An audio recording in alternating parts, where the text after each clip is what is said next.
Good morning, good afternoon, whatever it is for you, and welcome to the Epicenter Podcast. Today, we have with us Ott Vatter. So Ott was the managing director of the e-residency program in Estonia, which has one of the world's most advanced e-governance platforms in the world, which we'll be discussing in detail today. And Ott has recently joined the Prospera team, leading the development of the ePróspera program, which is also Prospera's e-governance platform, and we're trying to use it as a tool to catalyze prosperity within Prospera as well. So with that, Ott, welcome to the show, and please tell us a little bit more about yourself, a little bit of background and how you got involved in Estonia. Happy to be here. Hello to all the listeners, and thanks for the invite. So I have been working on a digital innovation for quite some time, and luckily been involved with Estonia's or eStonia's e-residency program for close to 6 years. And I've seen it from the very start to where it has now more than 70,000 members who have created more than 14,000 companies and with a total revenue of 1.5 billion euros. So I've seen it from the ground up to heights. And it's been an incredible journey for the country and myself personally. How I ended up in e-residency or in e-Estonia, I came to help a friend for 2 months. So it's a funny story, as these things often play out. But I think in general, Estonia has been well positioned with its size and its need to prove itself in the world. Cool. I would love to know more about that story. Can you share it with us? So, e-Estonia or Estonia, as we know it, is quite a far place up north. It is also quite dark and cold most of the year. So we kind of kid ourselves that the Estonians have such an advanced digital nation because they don't really see anyone or don't want to see anyone, and hide away in their forests and country houses because 60% of Estonia is actually covered with forests. So we are 1.3 million people, so very small country actually, and we were part of the Soviet Union, and we were occupied by the Soviet Union for a very long time. And once we regained independence in the early 1990s, then we really had to kind of carve our way or carve our path into capitalism and success and actual economic growth, because we had had a different kind of society for a long time. And I guess internet access and cable access to public schools in the early, or let's say mid to end 1990s was a government program that was called Tiger Leap. And through that program, I think we can say that this is one of the catalyzing moments of Estonian success, because we made internet access available to students at a very early age when internet wasn't very predominant in the world at all.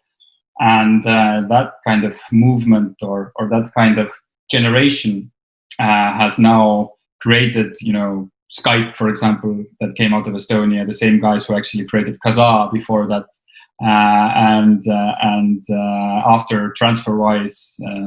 So it has been a kind of logical step that you train the people, or you give the people the access or the tools needed to educate themselves. And once they create something successful, so they either exit or they sell it, and then they come back with resources in the form of knowledge and money. And that has, recatalyzed this further success for Estonia. So it has, in one part, been luck, other part definitely hard work and smart decisions. That's amazing. I think that you led one is the far away, the most advanced e-governance platform on earth, and at the time before e-governance was considered cool. What is e-governance? How did the Estonian program get started? So for us, I guess e-governance is a very wide term. For us, we have close to 2,000 digital services in Estonia that you can use, and 99% of all services are online. So we communicate with our government through our computer mainly. But the reason for that has also been that it doesn't make sense for us to have these public offices or government municipal houses and people actually physically staying there, because we don't have that many people, but we have fair bit of land. So there were kind of logical reasons for these developments.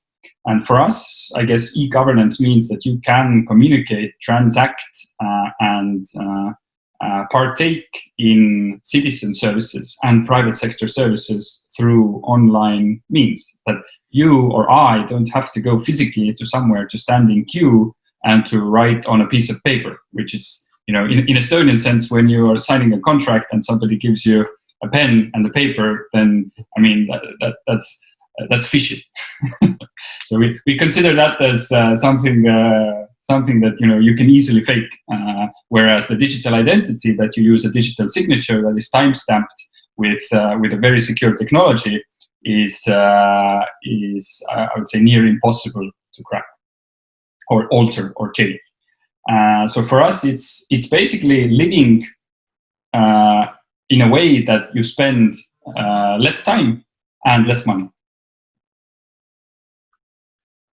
Got it. That makes sense. And for those of us who maybe haven't looked as much into what exactly constitutes an e-governance platform, like what you can and can't do with e-governance, let's say, that you would maybe not be able to do with more traditional governments where you go stand in line at the DMV, for instance.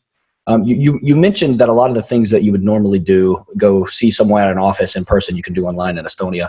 Could you give us a few kind of concrete examples of what exactly kind of an e-governance platform is and how it changes how we maybe as residents or as citizens would interact with government administrative services? So I think you made a good point there already. An example that most of the people in the world can relate to, the DMV or the tax office or the bank. So imagine, I think in Estonia's case, of course, there are more and more services when you start with you have a child, or you register the birth of your child and the name of your child, for example, or you change where you live, so you re-register your address to actually going to buying and selling property, which until recently you had to go to a notary for in Estonia as well. But now during the COVID, we actually changed it so that you can partake in a notary transaction while you are basically having a video call as well, if you verify so the prerequisite for this all is a digital identity, that we have to know Trey and Max, that you are Trey and Max, and we have verified that as a government and put our stamp on it. Because if you just log into our systems and say that you're Trey, as in a Reddit forum or an anonymous kind of forum without the background check, then none of this would work, because you will have too much deception, people with bad intentions, and we can't it's based on trust. Got it. That completely makes sense. So it's kind of a way to remove or kind of alleviate the need for the trust aspect by making it all very kind of clear and transparent and secure at the same time. I love it. I had another question related to kind of that train of thought, actually.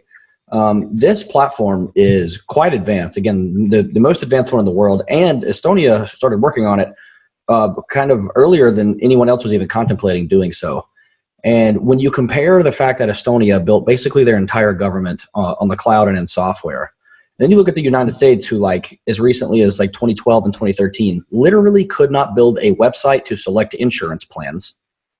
What is different about Estonia's politicians and Estonia's kind of governance system that enabled Estonia to move their entire government kind of, again, into the software world and make it much more efficient, transparent, as you were just saying, secure, and other governments around the world, even the most capable and wealthy governments, can't do anything of the sort?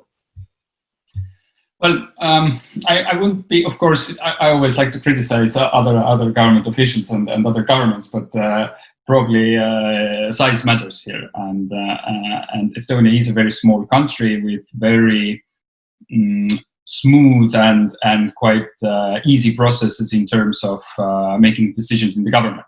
So if we really want something done, we agree, and if we get political support for it, then it will be done.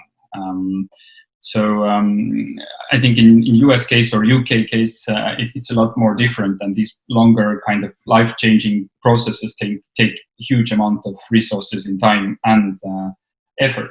I would have to correct you because everything is not on software, so to say, but we actually have a lot of hardware components as well, and actual servers hidden behind our lovely buildings and underneath.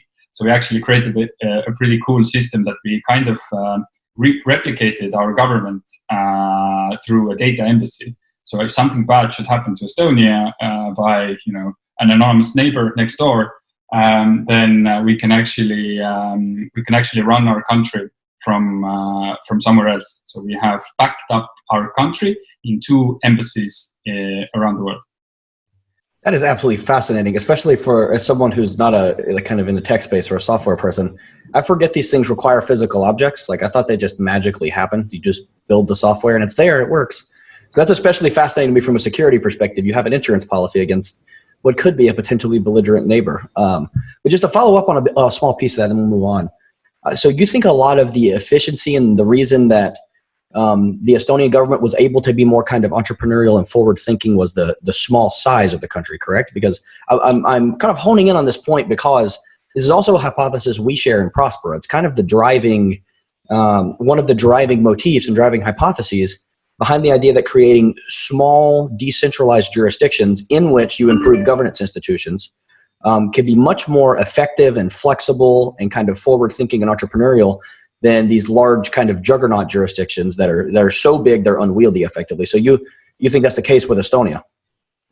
It's definitely the case with Estonia, but also you have to put it into perspective what kind of situation we were in, because we had almost nothing. So we were in this situation where we had to create something out of nothing, basically, and it was, as I said, pure. One part was luck, but it was determination of the state officials and politicians who actually, in the early 2000s, went for creating the digital identity system. It was very expensive at that time, and we're still not a rich country.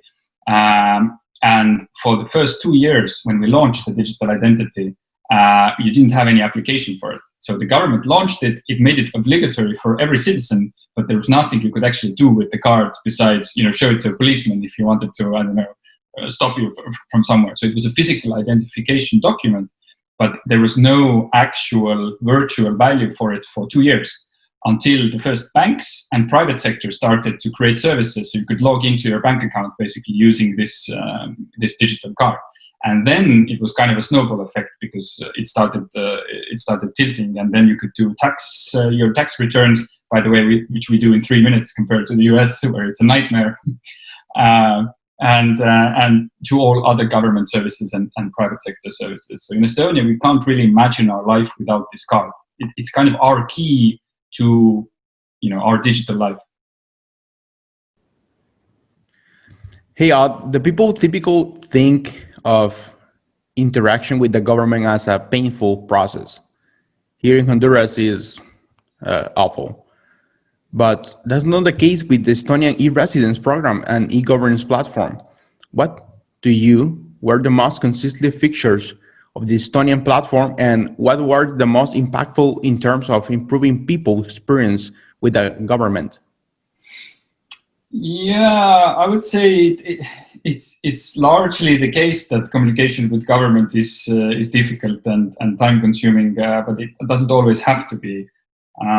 In our case, I imagine that so our problem in Estonia is that we are so accustomed to the digital life that we are very critical of our digital innovation. So, for example, when we came out with e-residency, then the Estonian population and the Estonians said, like, well, what the fuck is this? Why are you doing it? Why is it important? I mean, don't do it because we'll be embarrassed, and the people see how late, how fallen back we are with our, digital identity systems, and they don't understand that the rest of the world does not interact in digital means at all. But we have been doing it for 15 years. So for us, looking at this, the card that we have, that's a kind of old technology already. So we have been using it for 15 years.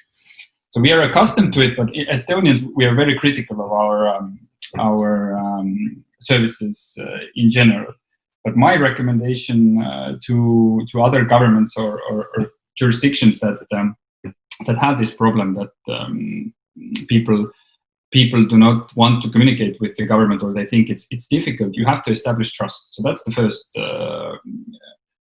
first prerequisite, because if you don't have trust, then you can't really give out a digital identity, because the people don't trust you as the government with the data, and then there's no kind of interaction, or the relationship is kind of meaningless.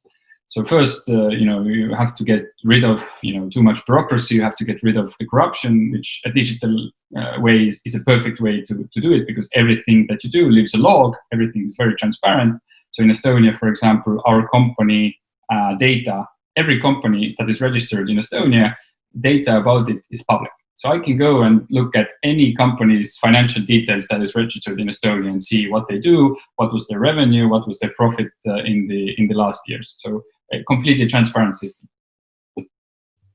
Got it. That makes sense. And I'm particularly fascinated by that aspect of trust you're focused on, because this is a measure often focused on in the political science literature as a measure for institutional quality and a measure of an impact on institutional quality as well. Because if you have a low trust society, you can have the best governance institutions in the world, and they're still not going to work very well, because individuals don't trust each other, and the individuals don't trust the government, and vice versa. So kind of those informal social institutions like trust are really what bind a society together, and are also kind of the hardest things to create. So I find that fascinating that you guys even saw that when working with the e-governance platform. Now, related to that, let's imagine for a moment that you were tasked with building a brand new e-governance platform from scratch. Let's imagine it was for a company called Honduras Prospera, and let's imagine it was called ePróspera, which obviously you're working on now. Can you give us a little kind of insight into the roadmap for ePróspera, kind of what makes you excited about it, and what you plan on doing differently this time than what you did with Estonia? Very good hypothetical question.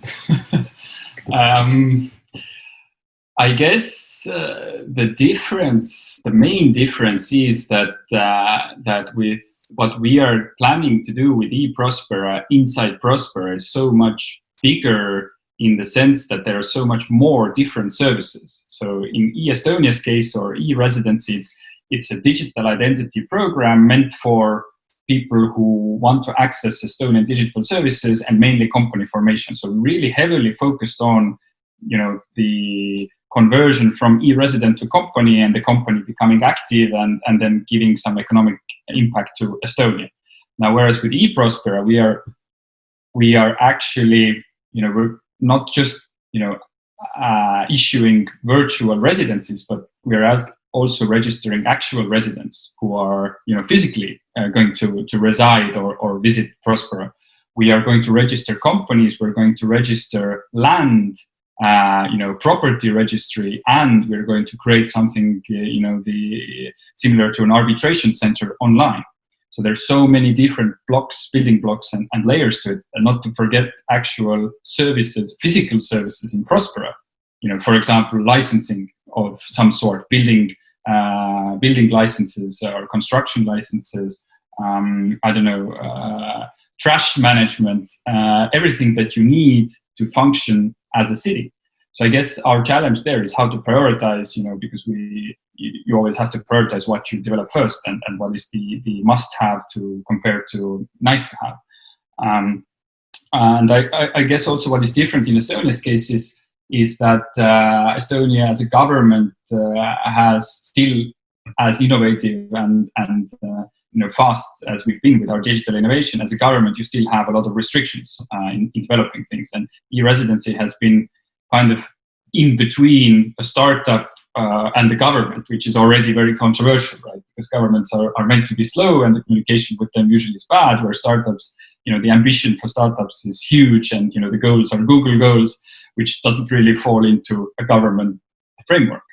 So I'm not guessing, but in Prospera case, as it's a private kind of institution that is doing the development, then everything can and hopefully will move a lot faster, and the decisions can be made faster. And of course, we can learn from our mistakes. Of course. I think that I love that vision, Ott. I have read about that blockchain was involved in the Estonian program somehow. Could you explain how or if blockchains play a role in Estonia governance platform, and if blockchain is on the roadmap of ePróspera? So I have mixed feelings with the word blockchain.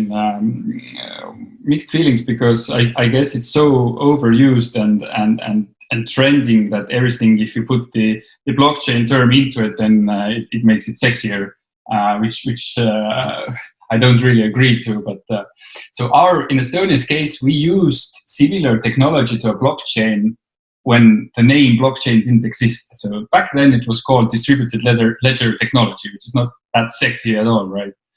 And our story was that in 2008 we had the world's first proven cyber attack by, you can guess which country close to us. And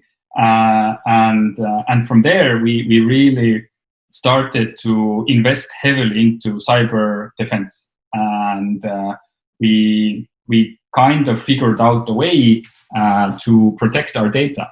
And that way, how we protect our data today can be referenced as to being similar what blockchain technology is. So I've heard and read a lot of articles that say that Estonia is a blockchain nation. It's not. It's definitely not a blockchain nation, whatever that means, right? But again, it's a sexy term. People like to include it everywhere.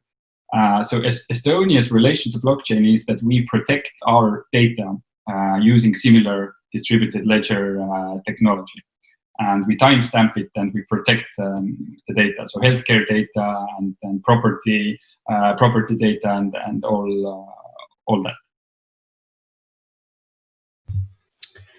Got it. That makes sense. So it's similar to a blockchain. It captures the essence of what a blockchain is supposed to be, which is literally a distributed ledger, without calling it a blockchain. I very much appreciate avoiding the hype of that, because I don't know if you saw yesterday, John McAfee, the Bitcoin and kind of blockchain evangelist, was arrested for all sorts of securities fraud and tax fraud. So that whole space is a bit toxic right now, let us say. Okay, so the next question I have was a bit more in the weeds on, if you'll bear with me for a second, but it relates to both security and privacy. So I was curious how you guys were thinking about letting other private firms interact with the databases that will be ePróspera. And I mean this in a very particular way. By way of analogy, you can use the Twitter API to pull all sorts of data and analytics out of Twitter, with pretty much no limits beyond obviously getting passwords or some personal information, which can be good in many ways because it creates a ton of transparency and allows you to suss out all sorts of patterns and stuff with Twitter. But in a governmental context could be bad because maybe you're accidentally getting access to personal information, or private companies. A lot of people, although I do not share this concern in the slightest, a lot of people are worried about companies like Cambridge Analytica that were using this data to try to then suss out social patterns that they could use to try to manipulate elections and stuff. What I'm driving at is if you had API level access to the databases, you might end up in a world where you're sharing too much. However, I fully see the benefits of doing that because it enables building all sorts of cool services and studies and learning that you couldn't otherwise do with any other government in the world. So kind of what are your thoughts on open access, API access, data sharing, those sorts of things as it relates to e-governance and the balance between transparency and security? A very good question. And we've had a lot of discussions regarding that in Estonia as well. So we are, as a member of EU, of course, we have to be GDPR compliant. And if you compare to the general data protection rules in US and EU, then they're miles apart. EU is very protective of personal data and giving access to anyone else, especially private corporations, is very difficult. We believe that regarding ePróspera, we would like to have a GDPR compliant data regulation, so that as our target group is international, people would feel safe. People coming from EU as well would feel safe of actually giving us the data. Now, that being said, we still believe that it should be in the right of the consumer or the customer to decide what, if, and how we would use that data. So they are the owner of that data, not us.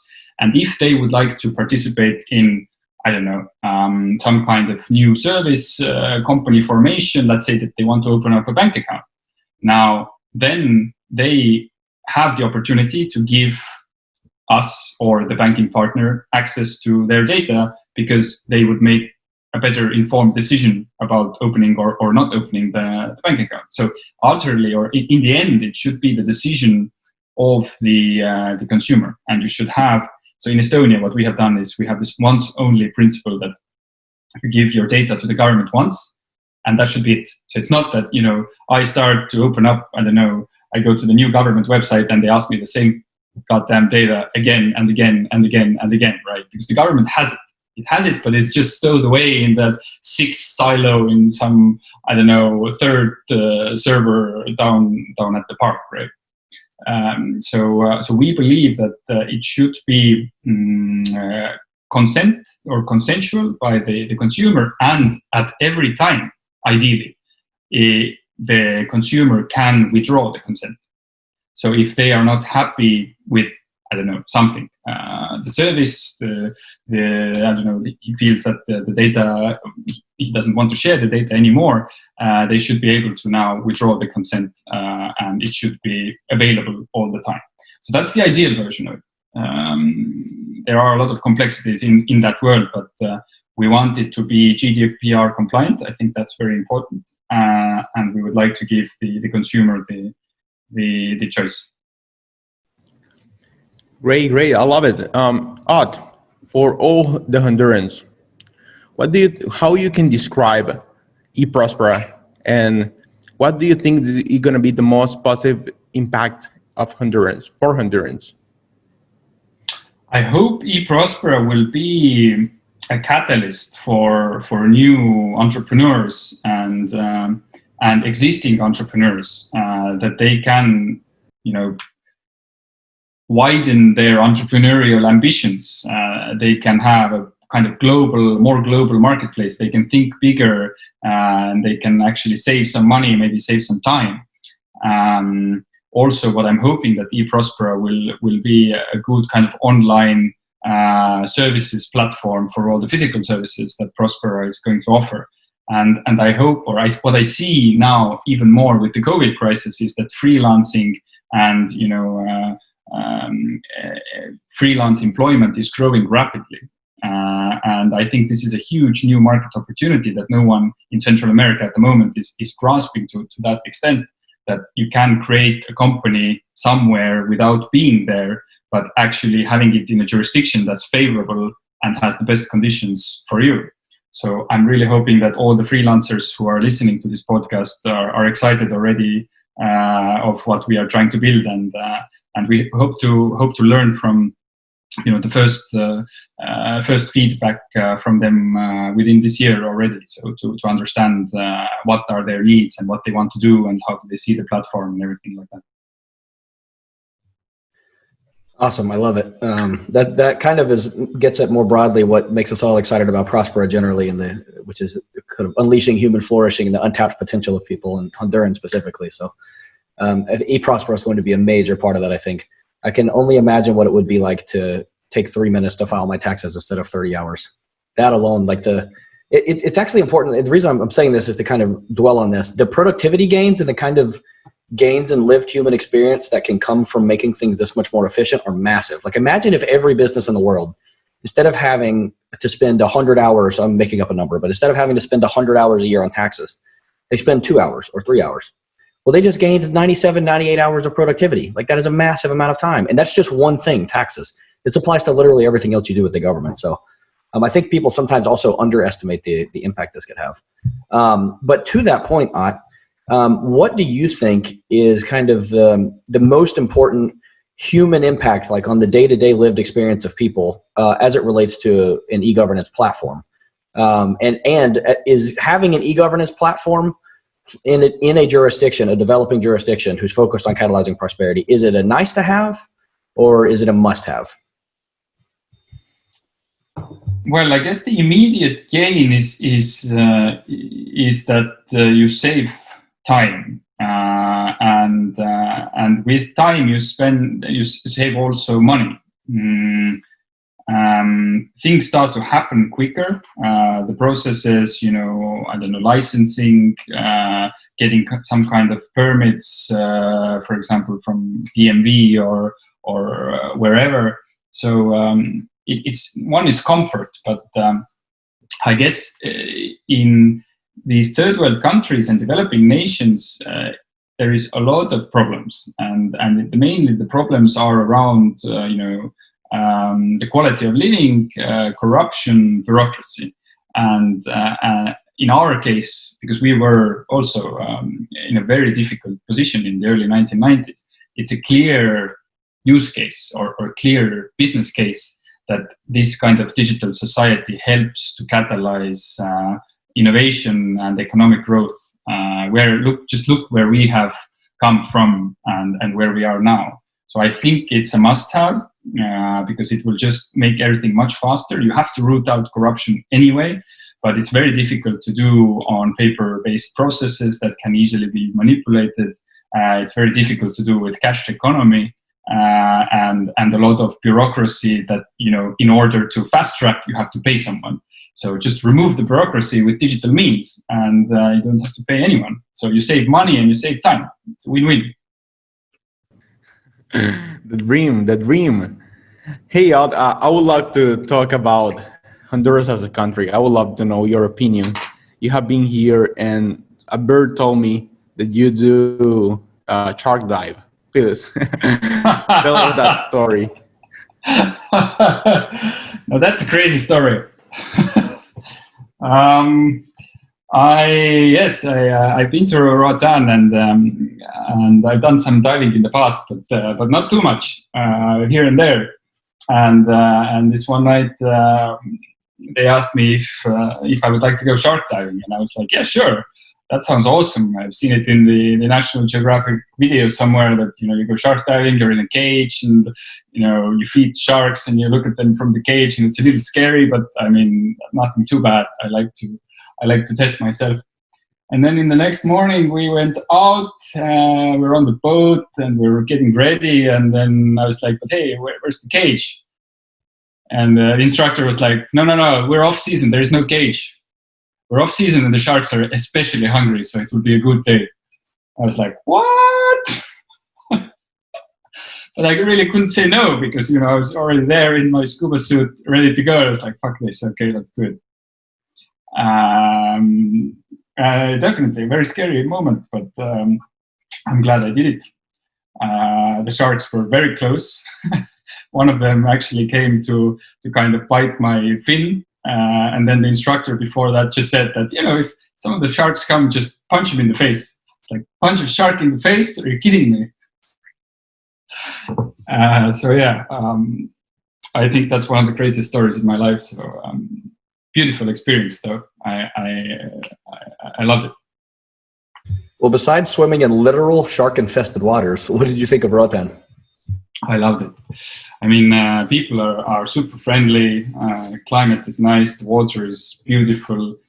I had a very positive experience. I didn't have too much expectations. I didn't know what to expect at all.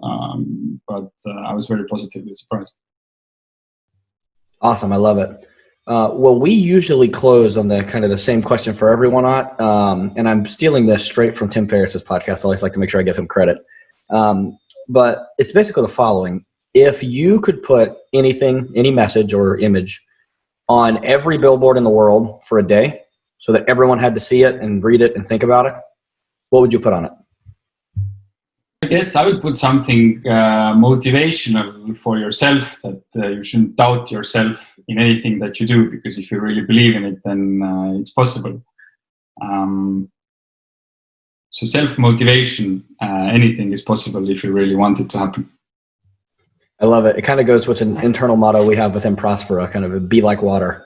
If you're going to get to an objective, if you've committed to doing it, and you're going to get there the same way water always gets downhill. Water runs into obstacles all the time as it's flowing downhill, but it always eventually flows over them, under them, through them, around them, with them, whatever the case may be, until it eventually gets to where it's going. So we share a similar internal philosophy here, as you'll learn for sure. So awesome. Well, I really appreciate it. Thank you so much for taking the time today. And we really appreciated it. My pleasure. Thanks for having me, guys. Thank you. Thank you. And thanks everyone for joining the Epicenter.